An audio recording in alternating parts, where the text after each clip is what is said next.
Snow swallowed sound until it didn't. For a long heartbeat, the valley was only wind and the soft hiss of falling flakes, settling over tire tracks and the blackened ribs of pine stumps. Then the world split open. The first mortar landed short, a dull whomp that lifted a curtain of white and dirt in front of the lead truck. The second fell long, behind the last vehicle in the convoy. The third walked in perfectly between them, close enough that the shockwave punched the breath out of anyone not already pressed flat to the ground. The narrow valley became a cage of noise. Engines idled and choked, sending oily smoke into the cold air. Doors hung open at broken angles. Men and women lay hugged to the snow behind twisted metal, shoulders pressed into wheel wells, packs jammed tight against their backs. Every surface was gouged with fresh impacts, chips in paint, shattered glass, holes in mud flaps, and armored panels. Reaper 2. This is Saint Actual. We are in contact. Repeat, in contact. The squad leader's voice wrecked his throat as he bellowed into the handset. The radio spat back only shredded static and half-formed syllables, like someone whispering underwater. Saint, ZZZ, say again, SHHKJM. Nothing usable. The valley walls threw echoes back at them, so every shot sounded like 10. Muzzle flashes winked high on both ridgelines, distant orange against ice and stone. Rounds chewed the snow into geysers around the convoy, slapping into metal with hard, flat pings. The thumping roar of a heavy machine gun hammered from somewhere above and to the right, its tracer line slicing straight down the valley. The rounds walked across the road, found the lead truck, and pinned it, turning engine block and hood into a storm of splinters and steam. Stay down, Sergeant Cole roared, dragging a younger private's shoulder back down as the kid tried to peek. You pop your head, they'll take it off. The air smelled of cordite, fuel, and iron. Blood dripped off the edge of a shattered side mirror, bright red against the white. A little farther back, Corporal Reyes wedged his boots into the snow and hooked both arms under the elbows of the intel officer sprawled beside him. Come on, sir. We gotta move you. We gotta. The intel officer's leg armor was slick with red, the hard case still handcuffed to his wrist. A small laptop hung half out of his torn pack, its casing spiderwebbed from the blast. His lips moved soundlessly as Reyes heaved. On 3, Reyes grunted. 1, 2. The heavy gun's muzzle swung a fraction. A line of tracers stitched closer, tearing chunks from the truck's frame. One round hit low, kicking snow into Reyes' face. The next took him in the side of the neck. The corporal's body jolted as if shoved. He dropped to his knees in the snow without a sound, hands still wrapped around the intel officer's arms. Dark red spilled over white like someone knocked over a bottle of paint. Reyes, someone screamed. Reyes is hit.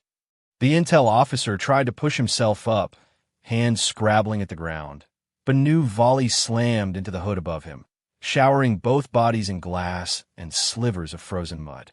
He collapsed again, breath coming in sharp pain pants. 40 meters down the line, the senior sergeant, Malik, was propped half-sitting against a wheel, one pant leg ripped open, bandage soaking through. Every time he moved his leg, he saw bone for a split second and forced himself not to look again. He forced the radio to his mouth. Saint Actual to any asset, we are fixed in a kill zone, grid. He rattled off numbers he wasn't even sure of anymore. Request immediate air, or guns, anything. How copy? The response was a wall of sound, all of it useless. Words came and went, broken by a high whine, like someone dragging metal against metal. ZZR 10, SHHHK, denied, no, KS. He slammed the side of the radio with his palm, anger flaring hotter than the pain. Come on, come on. Nothing. The jamming wasn't an accident. Malik had been in enough fights to feel it in his bones. This wasn't some locals getting lucky with a buried shell and a few rifles. The timing, the machine gun, the mortars, that was design. On the opposite side of the road, Captain Rourke pressed his back into the side of a truck, counting under his breath as he watched the patter of the rounds. 1, 2, 3, break. 1, 2. He could feel the valley closing around them like a fist. We're not dying in this ditch, he said, more to himself than to anyone else. He leaned into the open cab and checked his watch. 30 seconds, a minute more, and they'd have no vehicles that could move. Those who were hit would bleed out in the snow. The intel officer in his case. If the enemy wanted them alive, that meant they would push soon and hard. "We're pushing on foot," Rourke said, decision landing like a stone. "We go forward, we go now. We throw everything at that right ridge and—" "Sir, they'll cut us down in the open," Malik snapped, breath coming harsh. He had to shout over the machine gun's relentless chug. "They'll cut us down here if we stay. Pick your poison." Rourke racked his rifle, eyes scanning the thin arcs of cover ahead. "We move on my mark. First fire team goes." A mortar round hit close, rattling their teeth. Snow rained down on their helmets. Someone screamed for a medic and then cut off midward. Rourke brought his forearm up, checked his watch, thumb hovering over the side button as if that would somehow start everything. He took a slow breath, tasting metal. 10 seconds, he shouted. "Get ready to move." He felt his people shift, gather themselves. Boots braced, fingers tightening on grips, bodies coiled to sprint across the most unforgiving terrain there was. Open snow under watching guns. The machine gun's tracers crawled closer, biting into the snow at knee height. The mortar thump came again, far off, the next shell already in the air. 9. Malik gripped his rifle in one hand and his bleeding thigh with the other, jaw clenched. 8. Panic clawed at the edges of vision for some of them. They shoved it down by rote, the way training had hammered into them. Move when told. Don't think about the odds. 7. Temperature, distance, angle, none of it mattered. It would be a race between men and supersonic metal, and everyone here knew how that usually ended. 6. Rourke glanced left and right, saw faces streaked with mud and blood, eyes wide, some mouths moving silently in prayer. 5. He saw the intel officer half-sprawled beside Reyes' body, hands still clamped around the case, dazed eyes blinking through snow and smoke. If the enemy wanted him, they were about to get their chance. 4. He opened his mouth to shout again. A single crack cut through the valley. It was so clean and sharp it almost didn't register as part of the same battle. One precise rifle report, distinct from the chattering burst of the heavy gun and the chaotic small arms. The machine gun coughed once more and stopped. For a heartbeat, nothing moved. Snowflakes drifted through lingering smoke. The only sound was the ringing in ears and the distant echo of the shot bouncing off stone. Rourke frowned, squinting toward the right ridge. The big gun sat there, barrel still smoking. Its gunner slumped forward over the receiver, a neat red hole just visible under the rim of his helmet. "What the—" Malik began, then flinched as another round cracked the air. This one came from the same distant nowhere, slicing through distance and wind and chaos to find the slim figure standing beside a crude mortar tube on the left shoulder of the valley. The spotter pitched backward mid-shout, radio falling from his hand. The next mortar round left the tube at a bad angle, arcing short and wide to detonate far from its intended kill zone. The rhythm of indirect fire fell apart. "Who's engaging?" one of the privates shouted, craning his neck. "I don't know," Rourke said. It sounded like a lie even to him. On both ridgelines, enemy heads ducked. Their fire faltered as they recalculated, suddenly aware that somewhere, someone had eyes on them with frightening precision. Another shot. A fighter with binoculars dropped, his body rolling down the slope, leaving a faint red trail on the snow. "Is that our overwatch?" Malik wheezed, half laughing despite the pain. "Tell me we brought that angel with us." Rourke's mind ran through the map of their assets. No designated overwatch had been planned on the heights. Not like that. The valley was supposed to be safe, a fast transit. The only sniper-qualified shooter accompanying the convoy was. He hesitated, then forced himself to look up, really look not just at the obvious folds and ridges, but the vertical, the sheer faces. Most of the stone to either side was almost impossibly steep in winter, iced over, offering nothing but scraped patches of rock where avalanche scars had torn free. No one in their right mind would try to move on them under the best circumstances. Under fire, it would be suicide. And yet, Halfway up the jagged opposite wall, just for a heartbeat, he saw movement. A small shape, about the size of a snow-covered pack, lay prone on a narrow outcrop, not much wider than a doorframe. The wind grabbed at a hood. A gloved hand worked a bolt with slow, deliberate care. The silhouette was there, then gone, swallowed as the figure slid out of view behind a lip of ice and rock. Another shot rang out almost immediately. On the far side of the valley, a figure with a radio antenna poking from his pack crumpled, the antenna bending as his body hit the ground. "Did you see that?" One of the soldiers gasped. "Tell me I'm not hallucinating." Rourke didn't answer. His heart thudded once, hard, as recognition caught up with him. There'd been one kid in his briefing that morning he hadn't bothered to question much. Quiet, slight, patch on her shoulder that said more than he'd credited. No way, he thought. But even as he denied it, he knew. Another round. A machine gun assistant dropped. The remaining enemy fighters began shifting in a ragged panic, ducking behind rocks that had sheltered them all morning but were suddenly no longer safe. In the sudden slackening, the pinned convoy began to breathe again. Shoulders relaxed a fraction. Somebody laughed once, almost hysterically, then choked it off. "Stay down," Rourke warned, his voice rough. "I don't know how long they can keep this up." He didn't add, "And I don't know who they is." There was only one person that made sense, and she was supposed to be nearby, on a gentle slope, just another set of eyes. The valley, moments ago a sealed tomb, now felt like it had a crack in the lid.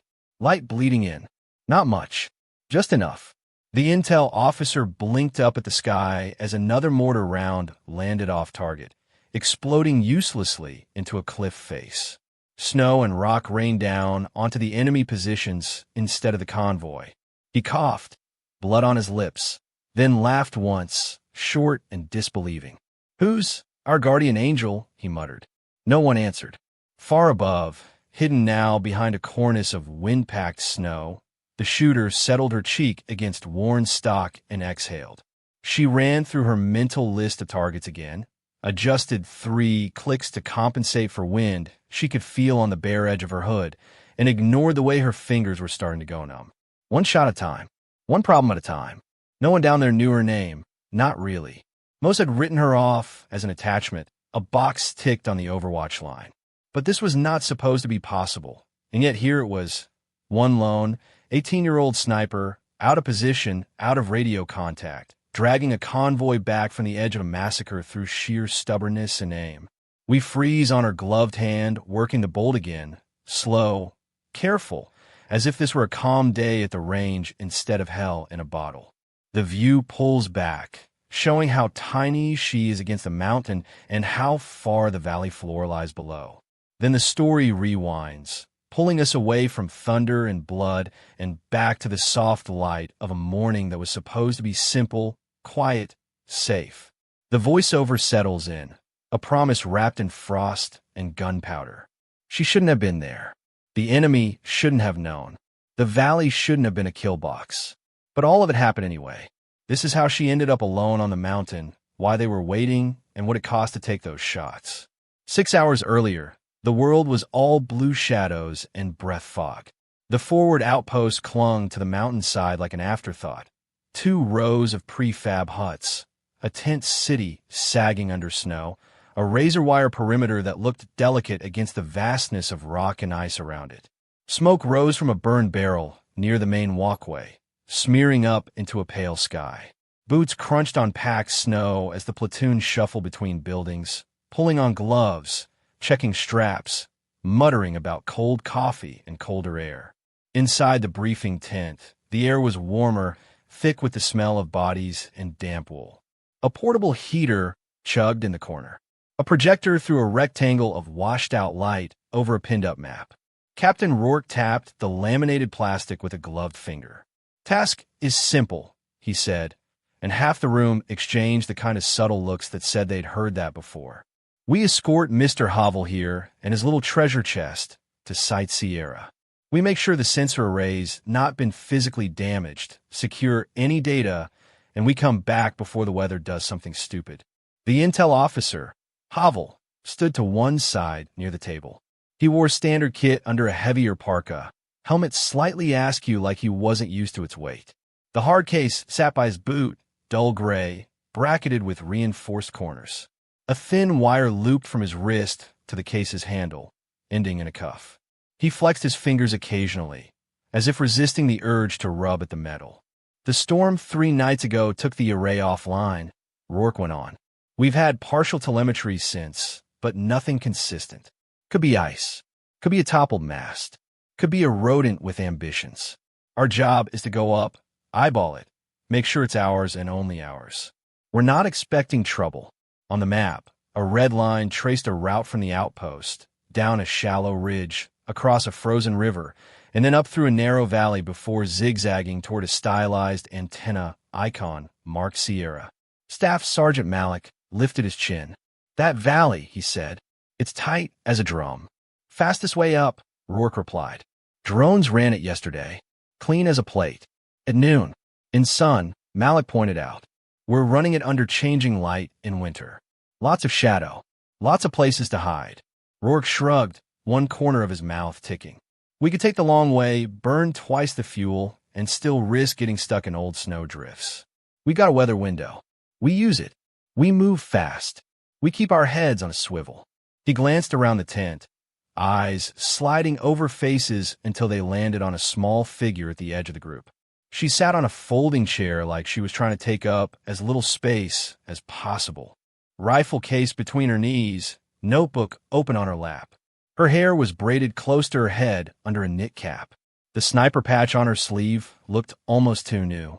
Private Nadiakova, Rourke said, more to the room than to her. You're riding rear vehicle, overwatch, and early warning. You see anything weird, you say something. We're not out there to win sharpshooting medals, you get me? Yes, sir, Nadia said quietly. Her voice barely rose above the rustle of paper and gear. A few of the older soldiers didn't even glance her way. They'd already slotted her in some mental category labeled attached specialty. Probably fine, probably irrelevant. From the front row, one of the corporals gave her a lopsided grin. Extra overwatch. Huh, he muttered to his buddy. Because the mountains are super short on places to hide already. The buddy snorted. Malik, catching it, rolled his eyes. We'll take all the eyes we can get, Malik said. Even baby ones. A small ripple of laughter moved through the tent. Nadia's cheeks heated. She hid it by ducking her head further over a notebook, pen moving with small, precise strokes. She wasn't offended. Not really. She'd heard worse in training and on the range. Baby sniper, kid with a cannon, mascot with a scope. Words slid off over time. What stuck, what never left were other things. Missed cues. Dismissed warnings. A memory of standing in another briefing room months ago, pointing at a contour line on a different map, saying quietly, I think there's a dead ground here you're not seeing, and watching it get waved off. 3 hours after that, 3 names went up on a chalkboard. She closed her eyes briefly, pushing the image away, then opened them and returned to the map. The narrow valley they'd be driving through looked innocent enough on paper. A shallow curve, tight but manageable, with clear lines where the drone footage had shown nothing but rock and snow. Still, the contour lines were very close together in places. Steep shoulders, choke points, too many ways to turn vehicles into stationary targets. Her pen circled the valley once, lightly, then she made a note in the margin. Shadow windows, / ridgeline glint. Load up, Rourke said, clapping his hands once. We roll in 15. Dress for cold, not for comfort. Mr. Havel, make sure that briefcase of yours is leash tight to your wrist. I don't want to hear a word about it going for a walk. Outside, the air struck harder after the heater's warmth. Nadia zipped her jacket higher, breath fogging around her face as she walked back to her hut. Her side of the small room was neat, almost empty. A bunk, a small footlocker, a nail with a worn green parka hanging from it. Above the bunk, someone had pinned a postcard years ago. Mountains not unlike these, but drawn in soft pencil lines. The edges had curled with time. She moved efficiently, pulling gear from the locker. Thermal top, extra socks, gloves with thin, tactically friendly fingers. She slid her rifle from its case and moved through a familiar sequence. Check chamber, check bolt, check stock, wipe down exposed metal. She took her scope off and on again just to feel the clicks. Took out the small laminated wind chart she'd made herself, edges scuffed from use. Sat on the edge of the bunk and flipped through a tiny notebook of dope references, the numbers written in her tight block print. From the back of the locker, she pulled a strip of cloth-wrapped tape rolls. She tore off small pieces with her teeth and taped spare batteries inside the lining of her cold-weather jacket where they would warm slightly from body heat. Jamming was one thing. Dead batteries were another. One you could work around. The other could kill you without firing a shot. Last, from a small pocket sewn into the corner of the locker, she took out a thin metal locket on a short chain. It was dented, the picture inside long since creased beyond clear recognition. Only the outline of two figures remained, shoulders pressed together, the hint of a smile on one mouth. She held it in her palm for a moment, thumb resting against the cool metal. "You'd tell me to stay in the truck," she murmured under her breath, "and then bet money I wouldn't." She slipped the locket into an inner pocket high on her chest and zipped up.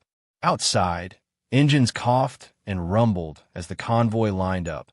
3 armored trucks, 1 lighter utility vehicle, the jammer-resistant antennas on their roofs like stubby fingers reaching into the pale sky. Nadia climbed into the rear cabin of the last truck and took the seat by the back hatch. She loosened her sling, settled the rifle across her knees. Beside her, Corporal Reyes bumped her shoulder with his. "Big day for the kid," he said, guarding the brain and the briefcase. She smirked faintly. "Just along for the ride, Corporal." "Uh-huh. Saw your range scores last week." He leaned closer. "If we hit trouble, you're not allowed to make us regular riflemen look bad, okay? I have a reputation." "You're safe," she said. "I'm not here for medals." Havel climbed in after them, awkward with the case and the cuff. He sat opposite Nadia, arranging the case between his boots. When he caught her eye, he gave a tired smile. "Private Kova, right?" he said. "You were on that ridge 2 weeks ago, where our patrol got buzzed." "Yes, sir." "You probably saved our convoy from getting flanked," he said. "You know that." She shrugged. "Just saw something that looked wrong." He considered her. Nadia looked away first, back down at her rifle, running a cloth once more along the barrel. "I'm glad you're on this one, too," Havel said quietly. "Feels safer."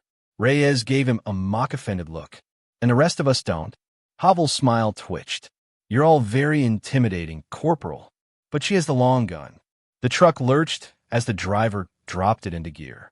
The convoy rolled out of the wire, wheels crunching over the frozen ground, tires slipping briefly on patches of hard-packed ice. They descended along a shallow ridge first, past a stand of frost-rimed pines. The sun hung low, a pale circle behind thin cloud, casting the world in shades of blue, gray, and white.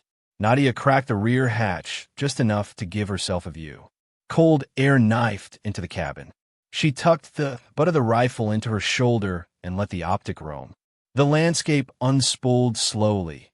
Wide bowls of snow, scattered boulders like frozen waves, abandoned stone huts half buried to their eaves. A frozen river glittered off to the left, crisscrossed with old tracks, human, animal, machine. On a distant ridge, she saw the faint outline of an old fighting position, a low wall of stones, mostly collapsed, and a depression where sandbags once sat. Snow had filled most of it over the years, but the geometry was still there. "See anything fun?" Reyes asked.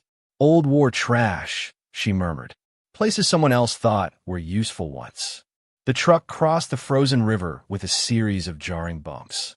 On the far bank, a shepherd's hut crouched by itself, roof sagged under snow. An antenna mast rose beside it, half buried, the metal slightly wrong in color. Nadia zoomed in, tightening her focus.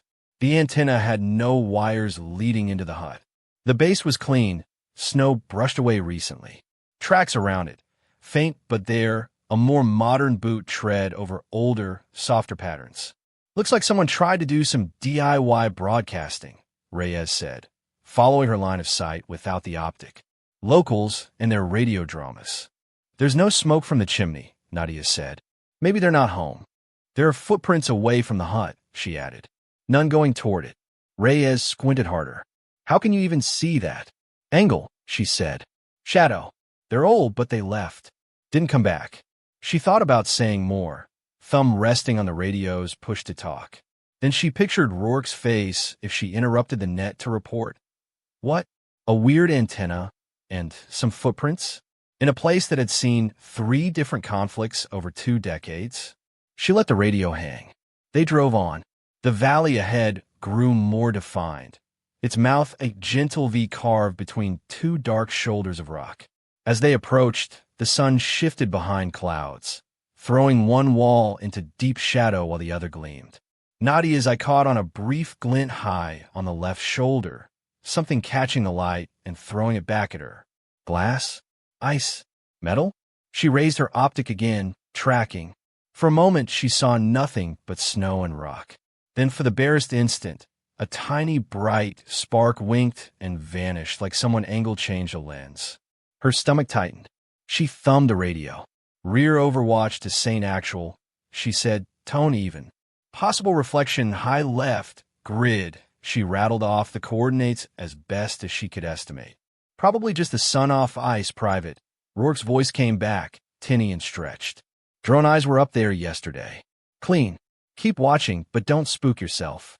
As he spoke, the radio fuzzed slightly, a faint hiss at the edges of his words. Not much, just enough for the tiny hairs on the back of her neck to rise. Copy, she said. She didn't argue, not over a glint. Instead, she flipped to a new page in her notebook, scribbled the rough grid, then below it wrote, angle to ridge, 30 degrees, possible fallback? She drew a quick sketch of the valley, cross-section lines stacking like ribs. Her pen hovered, then added, shadow after 1300 HRS- blind zone for downslope. Reyes leaned over. Planning a picnic spot? Just memorizing shapes, she said.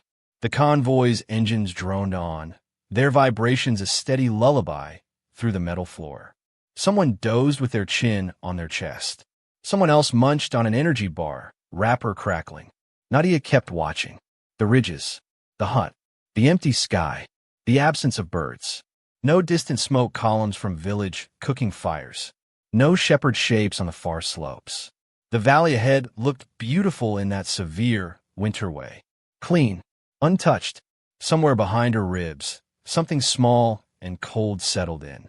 She shifted her rifle slightly, thumb brushing the locket through her jacket. You notice things they used to tease. You see ghosts in the snow. Maybe she thought. Or maybe the snow just remembers better than people do. She wrote one more word in the margin, small and neat. Wrong. By the time they reached the mouth of the valley, the sun had climbed just enough to be a problem. It sat low but direct, flooding the right-hand wall with hard light and leaving the left in deep blue shadow. Through her optic, Nadia saw details either overexposed or swallowed whole. The contrast made her eyes ache. Overwatch, dismount. Rourke's voice crackled over the net. Take that low hill to the right, private. I want you eyes in on the entry while we thread the needle. Copy, Nadia replied. The last truck slowed. She slung her rifle, shouldered her pack, and stepped out into snow that came halfway up her boots. The air bit harder here, funneled along the valley. She jogged up the side hill as the convoy rolled ahead, engines echoing between the walls. Her breath sounded loud inside her hood. She moved low, almost a crouch, minimizing her profile.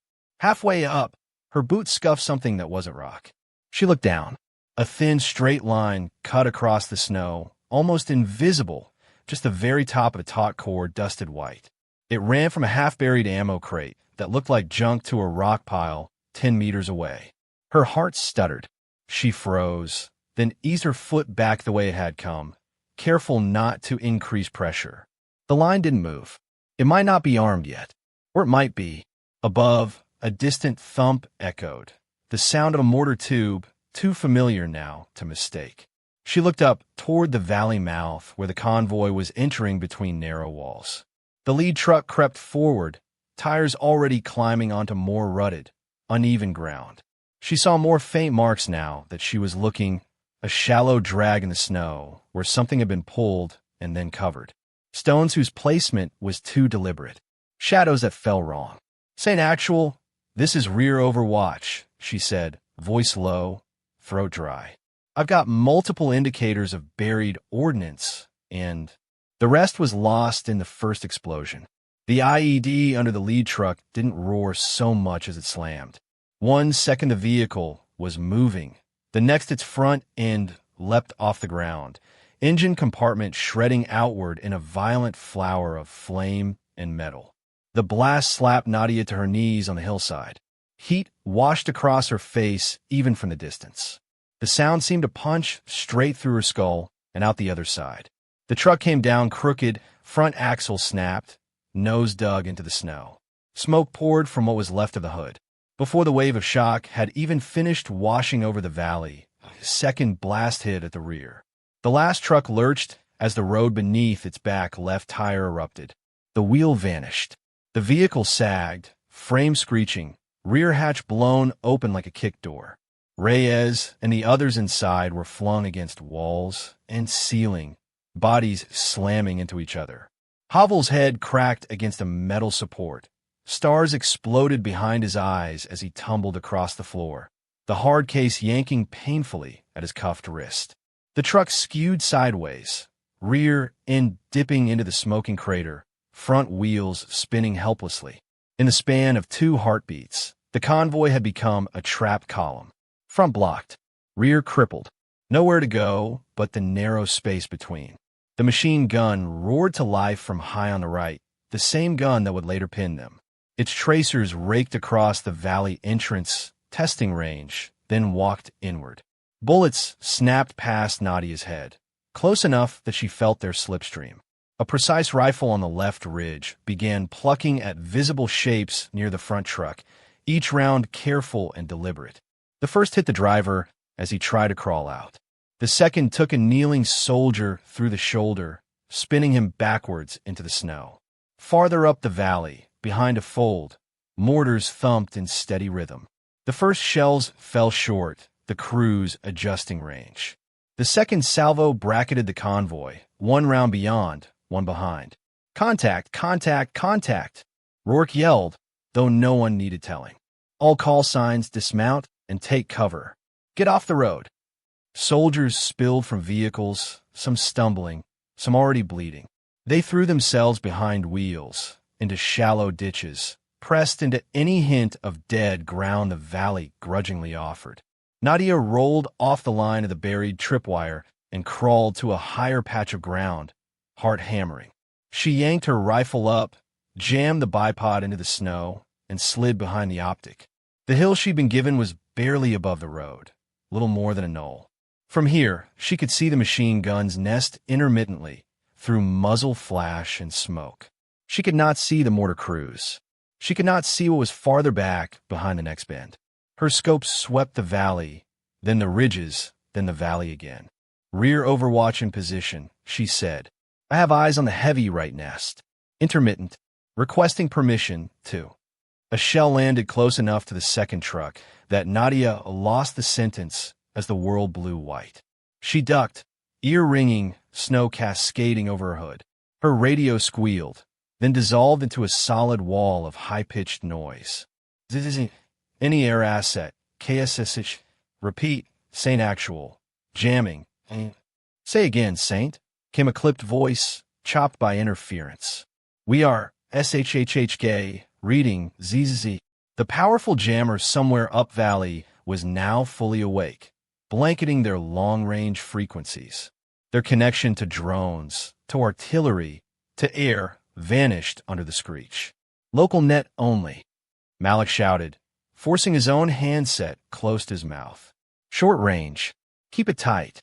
Beside him, Havel tried to push himself toward cover, the world tilting in and out of focus. He reached for Reyes, then saw the angle of the corporal's neck and stopped.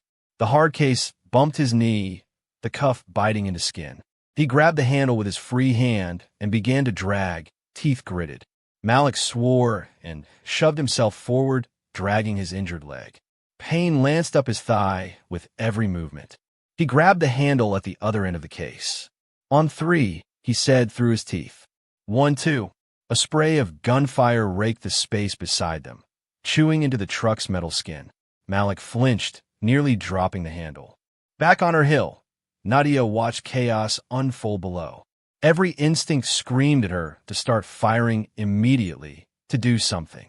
But her brain knew numbers, distance, angles. Her current height gave her line of sight to the right-hand machine gun, but only when its crew exposed themselves to feed the belt. She took a breath, tamped down panic, ran the calculation in her head. The machine gun was a threat, yes, but not the only one. Mortars. Fire direction. Whoever was coordinating. She scanned left, trying to catch the origin of the mortar thump. All she saw were folds of terrain and the bright blossom of each new impact. A bullet snapped past her ear, close, throwing snow into her cheek. She dropped lower, heart lurching. She reached for her scope to check for damage and felt the hairline crack with her fingers before she saw it. A jagged line across the outer edge of the glass, distorting the view on one side. "Great," she muttered. Her radio hissed again, a brief window of clarity. "They want Havel alive," someone barked. "Maybe Rourke. Maybe Malik." "Repeat, they are pushing on the intel officer. We cannot." "Zzz, let them." The realization slotted into place with a nasty, precise click. This wasn't random. They hadn't simply stumbled into an old minefield or a lucky ambush. The jamming, the angle of the explosions, the timing of the heavy machine gun. This was a net thrown specifically for them. More precisely, for the man with the case and what he carried. Nadia's pulse steadied as the wider picture sharpened. If they stayed here, the mortars would chew the vehicles into scrap, and the heavy gun would cut down anyone who tried to sprint.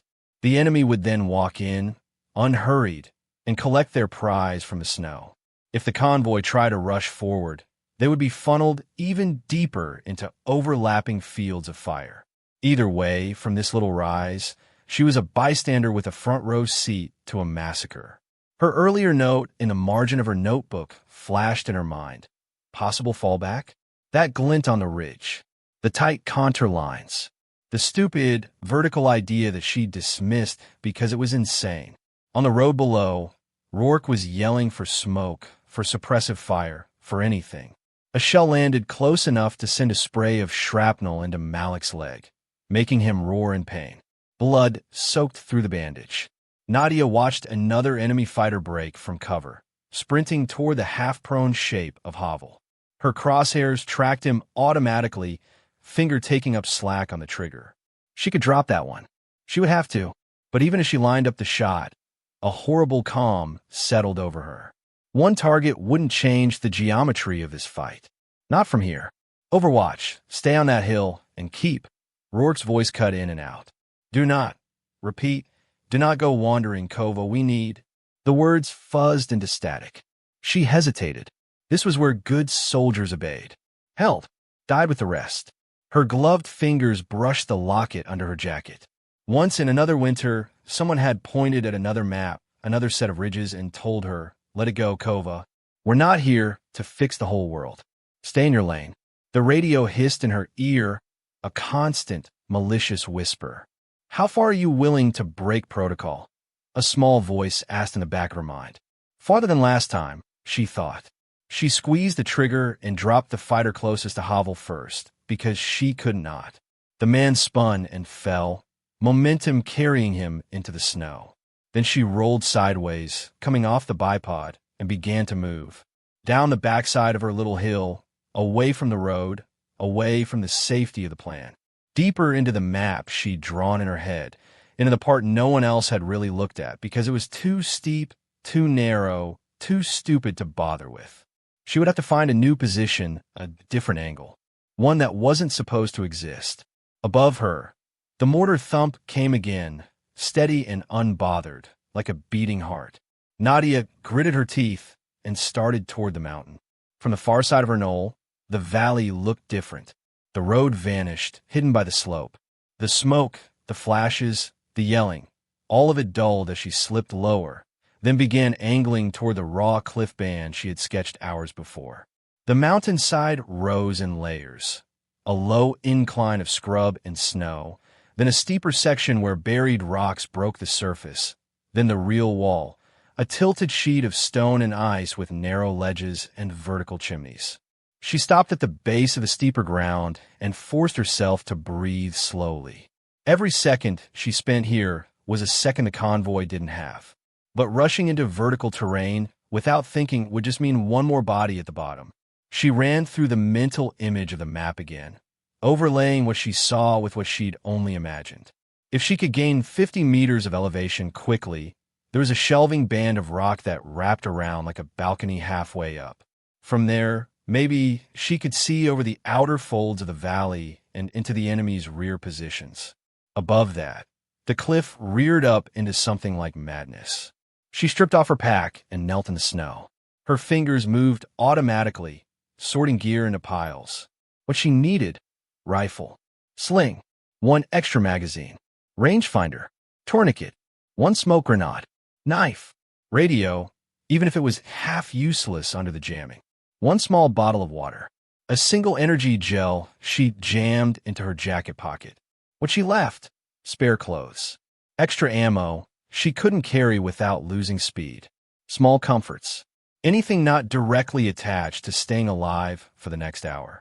The cold bit deeper as layers came off, but every gram shed meant faster movement.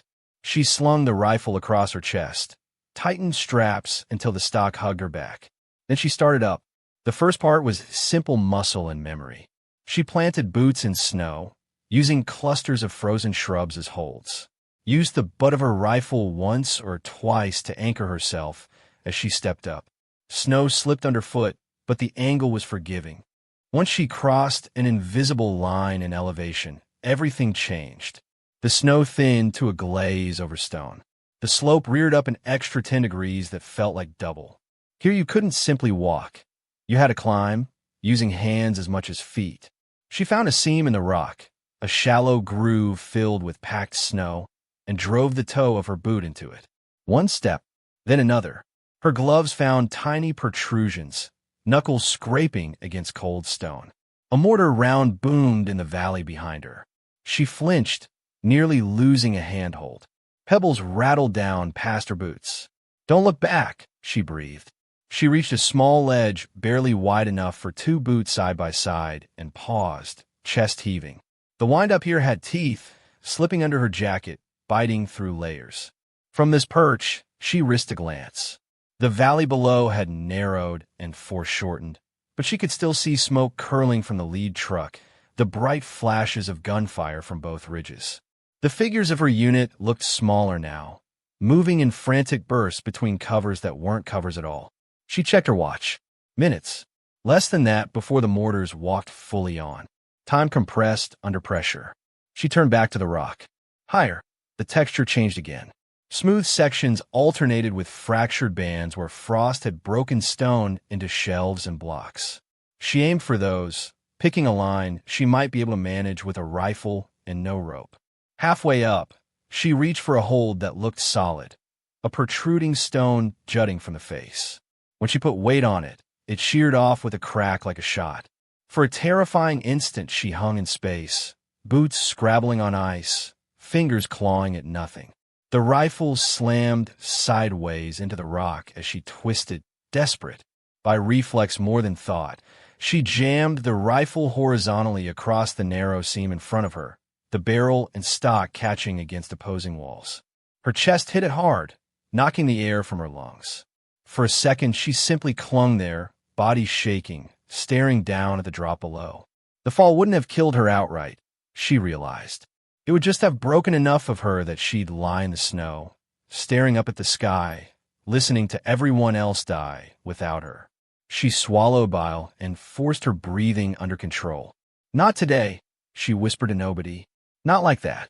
She inched her weight back on her feet, careful not to dislodge the makeshift anchor. Once she found two solid holds, she retrieved the rifle, cradling it for a moment like a wounded animal. The barrel's finish was scratched, but the metal looked intact. She tried not to think about the potential effect on long-range accuracy. There would be time to find out soon enough. Or there wouldn't. She climbed on. As she gained height, the world narrowed to the rock in front of her and the next place to put her hand. Knuckles went numb. Toes lost sensation, and then burned when blood surged back into them with each small pause. The wind picked up, bringing with it the sound of another thing, a thin, angry buzz like a wasp trapped in a tin can. She knew that sound too. The first time she saw the little quadcopter drones in training, she had laughed. They'd looked like toys. Portable eyes for patrols, nothing more. In the months since, she'd seen what happened when the wrong people put the right camera on the right airframe. How quickly they turned the sky into a net. How their hum became the herald of guided bombs in other theaters. Here, now, the enemy had something smaller but still deadly. A scouting drone camera scanning the ridgelines for exactly the kind of stubborn, lone shooter she was trying to be. Nadia pressed herself into the rock and tilted her head, listening.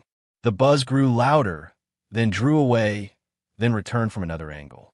The drone was flying a grid above the valley, following a logic someone on the ground had given it. She moved again, knowing that soon that logic would include the spot where the machine gunner had died, the shifts in muzzle flare, the angle of the shots that had cracked their way down. Her vague hillside position would become a search box on someone's mental map. She had to be above that box before they got serious. She scanned the cliff and spotted a shallow, dark oval, a dent in the rock face where ice had carved pocket. An ice cave, small but deep enough to crawl into. She angled toward it, fingers screaming as she forced them to close around holds that had shrunk with cold. Reaching the cave mouth felt like breaching a different world. The wind dropped as soon as she ducked inside. Sound dulled. The air in the hollow was warmer by a handful of degrees and felt like a gift. She crawled forward on hands and knees, the ceiling low enough that the stock of her rifle scraped on it once or twice. At the back, she could sit up hunched over. For a moment, she just let herself exist there, chest heaving, hands shaking, heart pounding. She bent her head and closed her eyes. You could turn around here, a small voice whispered. No one would know you got this far. They'd just see the same hill, the same valley. They'd say, we were outgunned, outplanned, nothing we could do. Her fingers found the locket. She pressed it into her sternum. Not this time, she said softly. Her glove brushed the crack on her scope again. She sighed and pulled the rifle in her lap to inspect the damage properly. The hairline fracture traced an arc across the outer quarter of a lens. The central portion, her primary sight picture, was mostly intact, but there was distortion near one edge. Reflections might be weird. Light would catch differently. She dug into her pocket and pulled out a small marker. With careful movements, she drew a thin line on the scope glass just inside the crack's curve, giving herself a new, consistent reference instead of relying on a broken rim. Outside the cave, the drone buzzed by, close enough that for a second she imagined the whir of its rotors through the stone. She held her breath, every muscle rigid. When the sound faded slightly, she exhaled. She scooted closer to the cave entrance and eased the rifle out, resting it on the edge of ice. From this vantage, she could see more of the valley than before. Enough to test her zero.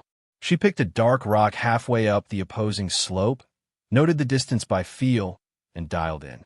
Wind direction here differed from down below, curling around the peaks in strange eddies. She licked her thumb, held it up, tasted the air like an old superstition. She fired once, the sound compressed by the cave walls. The rock chipped exactly where she'd intended. Good enough. She slid the rifle back and took a second to sip from her water bottle, the liquid almost painfully cold on her tongue. She squeezed the energy gel into her mouth, grimaced at the cloying sweetness, and swallowed it all the same. Her body would need fuel whether her taste buds liked it or not. Then she crawled out of the cave and started up again. Above, the world narrowed further. The cliff band she was aiming for lay, maybe 10 meters ahead and 5 meters up, a broad shelf broken by cracks and blocks. Getting there required traversing a section of nearly featureless stone. She found tiny imperfections, making holds out of nothing. Her forearms burned. Her thighs shook with the effort of pushing her weight up while maintaining 3 points of contact at all times. Below, the pop and crack of rifles, the dull whomp of mortars, the chug of the heavy gun all continued their grim rhythm. She tried not to assign meaning to each sound. Who screamed? Who went quiet? She couldn't afford to. Finally, Her fingers touched the edge of the shelf. She hauled herself up with a grunt and rolled onto it, panting, snow spraying around her. She lay still for a moment, feeling the stones solid beneath her spine. When she sat up and looked down, the view took her breath away for different reasons. From this halfway perch, she could see the pattern. The enemy fighters weren't just random bodies on a ridge. They moved in small, disciplined teams, cycle-shifting positions to avoid staying exposed. She saw ammo runners moving along covered paths, heads down, shoulders hunched under weight. Farther up valley, partially hidden under camouflage netting and an overturned cart, was the jammer truck. At least, she assumed it was the jammer, Box C, with too many cables disappearing into its bed. Beside it, a jury-rigged antenna setup reached skyward. A masked figure stood near the truck, one hand on a radio handset, the other gesturing occasionally.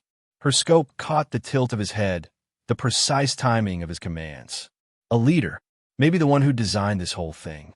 Next to the truck, someone very small stood wrapped in a too large coat. Features obscured by distance and hood, but the proportions unmistakable. A child. The kid's arm was tethered loosely to the bumper. Human shield, Nadia thought bitterly. If the platoon had still had air, that would have complicated any pilot's life. Even now, long guns on surrounding ridges would think twice about lobbing anything big at that cluster.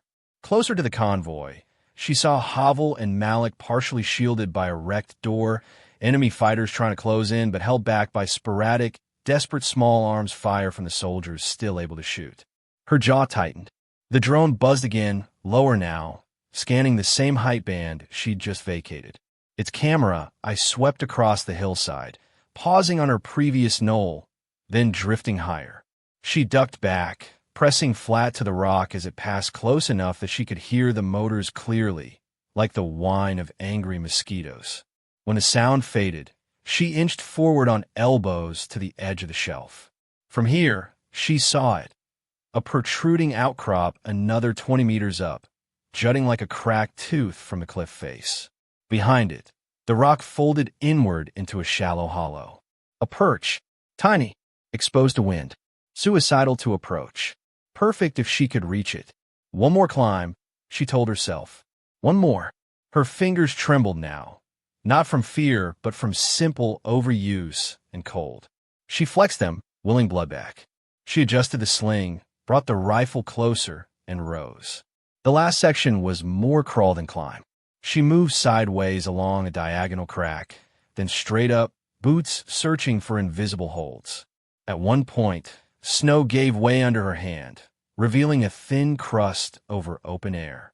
She froze, shifted weight, chose another path. Each mistake now carried the price of permanent silence.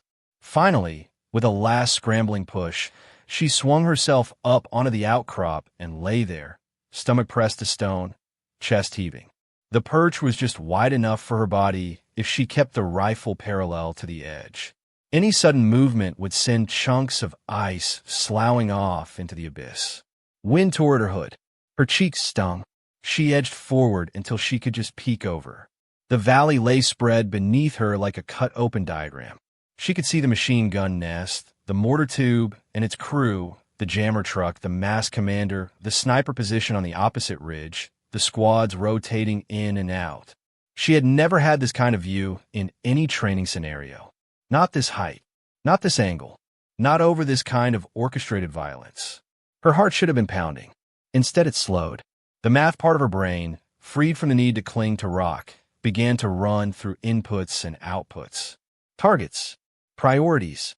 She built a ladder in her head, the enemy sniper, the mortar lead and spotter, the jammer operator, the commander, squad leaders with radios, any immediate threats to Havel and Malik. Her hand went to her magazines. She counted rounds. Not enough for everything. Enough for the things that mattered if she didn't miss. Every shot counts, she whispered. Every shot changes something. Below, screams rode on the wind. Someone shouted for a medic. Someone else cursed in a language she didn't understand. Nadia settled behind her rifle, wedging the bipod into a narrow groove in the rock. She took her time getting into position, micro adjustments left and right, forward and back, until her body weight was distributed in a way that wouldn't shift under recoil. She tested the wind again. Up here it came at her in inconsistent gusts, but there was a prevailing direction she could work with. She noted the snow eddies, the way her breath was torn away as soon as it left her lips. She set her cheek against the stock, the motion reassuring through habit. The optics crack stayed at the edge of her vision, where her line had marked it. She ignored it. Her world shrank down to crosshairs, breath, heartbeat. She had no way of knowing if anyone down there believed she was still alive or if they'd already written her off as one more casualty, lost behind a hill. It didn't matter. She wasn't up here to be believed. She was up here to make sure there were enough of them left to argue about belief later. Nadia drew in a slow breath, held it, and let it out halfway. The rifle settled. On the next inhale, she picked her first target, the enemy sniper who had been calmly punishing any mistake near the front truck, and eased her finger onto the trigger. One shot at a time, she thought. Then she fired. The sniper on the far ridge never saw her. Nadia's first round covered more distance than any she'd taken outside of range. It rode a wind that shifted twice in the space between her perch and the target, caught a pocket of rising air, and still, somehow, did exactly what it was supposed to. The man on the opposite slope jerked as the bullet hit him just above the collarbone. His rifle slipped from his fingers. For a moment, he seemed to hang there, confused. Then gravity claimed him, and he tumbled backward out of sight. On the valley floor, one of the pinned soldiers half stood to drag a wounded friend, flinched in anticipation of the usual punishment shot, and nothing came. "Sniper's off," someone yelled. "Move, move." Short bursts of motion followed, bodies scuttling from one sliver of cover to another. Some made it, some didn't. Nadia racked the bolt, the action smooth despite the cold. Brass tinked off the rock and spun away into the void. Her crosshairs jumped to the mortar team. They were tucked into a little pocket above the valley, shielded from return fire by a fold in the terrain. The tube sat angled just so, a crude sight system taped to its side. She'd seen enough training videos to know who mattered most in that trio. The loader, the assistant, and the one adjusting the sight and calling corrections. She tracked the leader, the man with his hand on the tube, mouth moving as he shouted something to his crew. She breathed out, fired. The round hit center mass. The man folded, legs buckling. The next mortar shell, already in the loader's hands, clanked awkwardly against the tube and dropped at a bad angle. The blast was messy and poorly directed, landing wide and high. Shrapnel showered harmlessly against rock instead of into flesh and steel. On the convoy net, short range and crackling, Rourke heard the change in rhythm before he understood its cause.